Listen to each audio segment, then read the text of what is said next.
ಕಲಬುರಗಿ ಜಿಲ್ಲೆಯ ಯಡ್ರಾಮಿ ತಾಲೂಕಿನಲ್ಲಿ 3ನೇ ವರ್ಷದ ಕನ್ನಡ ಸಾಹಿತ್ಯ ಪರಿಷತ್ ಸಮ್ಮೇಳನ ಅದ್ದೂರಿಯಾಗಿ ಜರುಗಿತು. ಕಾರ್ಯಕ್ರಮದ ದಿವ್ಯ ಸಾನ್ನಿಧ್ಯ ವಹಿಸಿದ ಪರಮ ಪೂಜ್ಯ ಶ್ರೀ ಕೆಂಚರು ಶುಭೇಂದ್ರ ಶಿವಾಚಾರ್ಯರು ಮಹಾಸಂಸ್ಥಾನ ಮಠ ಆಲೂರು, ನೇತೃತ್ವ ವಹಿಸಿದ ಪರಮ ಪೂಜ್ಯ ಶ್ರೀ ಷಡಕ್ಷರಿ ಬ್ರಹ್ಮ ಏಕಾಕ್ಷರ ಶಿವಾಚಾರ್ಯರು ಮಾಗಣಗೆರ, ಸಮ್ಮುಖ ವಹಿಸಿದ ಪರಮ ಪೂಜ್ಯ ಕಡಕೋಳ ಶ್ರೀಗಳು, ನೆಲೋಕಿ ಶ್ರೀಗಳು, ಯಡ್ರಾಮಿ ಶ್ರೀಗಳು. ಈ ಕಾರ್ಯಕ್ರಮದ ಉದ್ಘಾಟನೆ ಯಲ್ಲಪ್ಪ ಸುಬೇದಾರ್ ತಹಶೀಲ್ದಾರರು ಯಡ್ರಾಮಿ, ಗೌರವ ಉಪಸ್ಥಿತಿ ವೀರಣ್ಣ ಬೊಮ್ಮನಹಳ್ಳಿ, ಕ್ಷೇತ್ರ ಶಿಕ್ಷಣ ಅಧಿಕಾರಿಗಳು ಜೇವರ್ಗಿ ಮತ್ತು ಕನ್ನಡ ಸಾಹಿತ್ಯ ಸಮ್ಮೇಳನದಲ್ಲಿ ಡೊಳ್ಳು ಕುಣಿತ ಮೆರವಣಿಗೆ ಮುಖಾಂತರ ಜರುಗಿತು.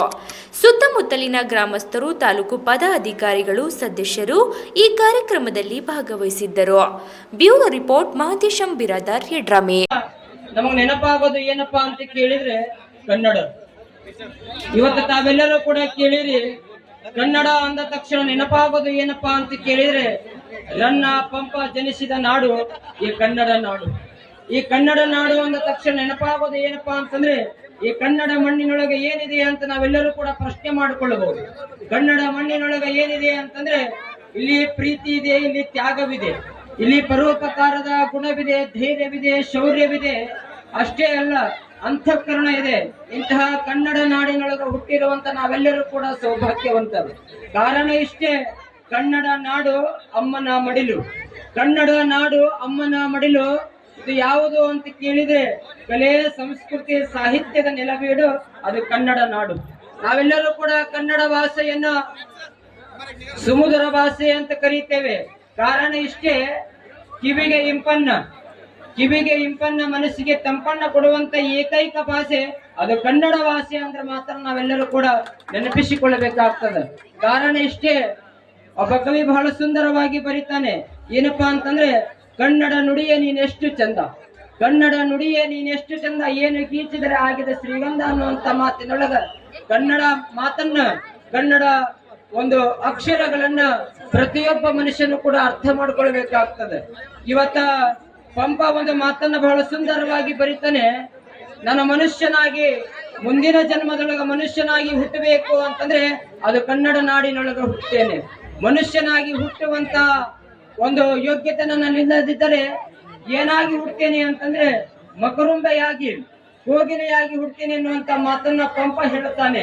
ನಾವೆಲ್ಲರೂ ಕೂಡ ಕನ್ನಡವನ್ನ ಉಳಿಸಿ ಬೆಳೆಸಬೇಕು ಅಂತಂದ್ರೆ ಮೊದಲು ಎಲ್ಲಿಂದ ಪ್ರಾರಂಭ ಆಗಬೇಕು ಅಂತಂದ್ರೆ ಅದು ಮನೆಯಿಂದ ಪ್ರಾರಂಭ ಆಗಬೇಕು. ಮನೆಯಿಂದ ಪ್ರಾರಂಭ ಆದಾಗ ಮಾತ್ರ ಅದು ಕನ್ನಡ ಉಳಿಸಿ ಬೆಳೆಸಲಿಕ್ಕೆ ಸಾಧ್ಯ ಇದೆ. ದ.ರಾ ಬೇಂದ್ರೆಯವರ ಅಂತಿಮ ಜೀವನದ ಗಳಿಗೆಯೊಳಗೆ ಒಂದು ಮಾತನ್ನ ಹೇಳ್ತಾರೆ, ನಾವೆಲ್ಲರೂ ಕೂಡ ನೆನಪಿಸಿಕೊಳ್ಳಬೇಕು. ಏನು ಮಾತನ್ನ ಹೇಳ್ತಾರೆ ಅಂತಂದ್ರೆ, ಕನ್ನಡೇತರ ಭಾಷೆ ಕಲಿತರೂ ಸಹಿತ, ಹೇ ಮನುಜ ನೀನು ಕನ್ನಡೇತರ ಭಾಷೆ ಕಲಿತರೂ ಸಹಿತ ಕನ್ನಡ ಅಭಿಮಾನವನ್ನು ನೀನು ಮರೆಯದಿದ್ದರೆ ಮಾತ್ರ ಕನ್ನಡವನ್ನು ಉಳಿಸಲಿಕ್ಕೆ ಸಾಧ್ಯ ಅನ್ನುವಂತ ಮಾತನ್ನ ದ.ರಾ ಬೇಂದ್ರೆಯವರು ಹೇಳ್ತಾರೆ.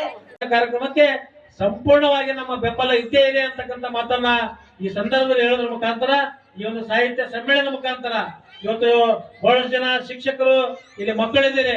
ನಿಮ್ಮ ಮಕ್ಕಳಿಗೆ ನಮ್ಮ ಧರ್ಮದ ಕನ್ನಡದ ಬಗ್ಗೆ ಸಂಸ್ಕೃತಿಯನ್ನ ಇವತ್ತು ಅಪ್ಪ ಅಮ್ಮ ಇವತ್ತು ಬೇಕು, ಡ್ಯಾಡಿ ಮಮ್ಮಿ ಬೇಡ ಅಂತಕ್ಕಂಥ ಭಾವನೆಯೊಂದಿಗೆ ಕನ್ನಡ ಬಗ್ಗೆ ಹೆಚ್ಚಿನ ಪ್ರೀತಿ ಇರಲಿ.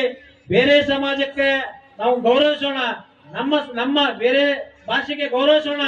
ನಮ್ಮ ಭಾಷೆ ಕನ್ನಡ ಭಾಷೆಗೆ ಪ್ರೀತಿಸೋದಷ್ಟೇ ಅಲ್ಲ, ಆ ಕನ್ನಡ ಭಾಷೆಯನ್ನ ಜೀವಂತ ಇಡಲಿಕ್ಕೆ ನಮ್ಮೆಲ್ಲರ ಪರಿಶ್ರಮ ಬಹಳ ಮುಖ್ಯವಾಗಿದೆ ಅಂತಕ್ಕಂಥ ಮಾತನ್ನ ಈ ಸಂದರ್ಭದಲ್ಲಿ ಹೇಳಿ, ಈ ನಾಡಿನ ಜಲ ಈ ಭಾಷೆಗೆ ಧಕ್ಕೆ ಆದಂತ ಸಂದರ್ಭದಲ್ಲಿ ನಮ್ಮ ಶರಣು ಗದ್ದಿಗೆಯವರು ಹಲವಾರು ಕನ್ನಡ ಪರ ಸಂಘಟನೆಗಳು ಹೋರಾಟದ ಕಿಚ್ಚನ್ನು ಹೊತ್ತಕ್ಕಂತ ಕೆಲಸ ಕನ್ನಡ ಪರ ಸಂಘಟನೆಗಳು ಮಾಡ್ತವೆ. ಅಂತ ಒಂದು ನಮ್ಮ ಜಲಕ್ಕೆ, ನಮ್ಮ ಭಾಷೆಗೆ ಧಕ್ಕೆ ಆಗದ ರೀತಿಯ ಧಕ್ಕೆ ಆದ್ರೆ ನಾವೆಲ್ಲರೂ ಪಕ್ಷಾತೀತವಾಗಿ, ಜಾತ್ಯತೀತವಾಗಿ ಹೋರಾಟ ಮಾಡಲಿಕ್ಕೆ ನಿಮ್ಮ ಜೊತೆ ನಾವು ಇದ್ದೇವೆ ಅಂತಕ್ಕಂಥ ಸಂದೇಶವನ್ನು ಕೂಡ ಈ ಒಂದು ಸಾಹಿತ್ಯ ಪರಿಷತ್ತಿನ ಮುಖಾಂತರ ಹೇಳೋದ್ರ ಜೊತೆಗೆ ಇವತ್ತು ಹಲವಾರು ಸಾಹಿತಿಗಳು, ಹಲವಾರು ಪೂಜ್ಯರು ಬಂದಿರುವುದರಿಂದ ತಾವೆಲ್ಲ ಈಗ 2 ಗಂಟೆ 10 ನಿಮಿಷ ಆಗಿದೆ. ಮಧ್ಯಾಹ್ನ ಊಟದ ಸಮಯನೂ ಕೂಡ ಹಾಗೆ, ಯಾಕಂದ್ರೆ ಹೊಟ್ಟೆ ಸಿಕ್ತಂದ್ರೆ ಯಾವುದೇ ಭಾಷಣ ಮಾಡೋರಿಗಾಯ್ತು, ಭಾಷಣ ಕೇಳೋರಿಗಾಯ್ತು, ಬಹಳಷ್ಟು ನಾವು ವಿಚಾರ ಮಾಡಿ ಮಾತಾಡೋರು ವಿಚಾರ ಮಾಡ್ಬೇಕಂತ ಕೆಳಗೆ ಕೂತವ್ರು ನೋಡ್ಬೇಕಾಗ್ತದೆ. ಯಾಕ್ರಿ ನಮ್ಮ ಕಬೀರದಾಸರು ಇದ್ರ ಬಗ್ಗೆ ಹೇಳ್ತಾರ.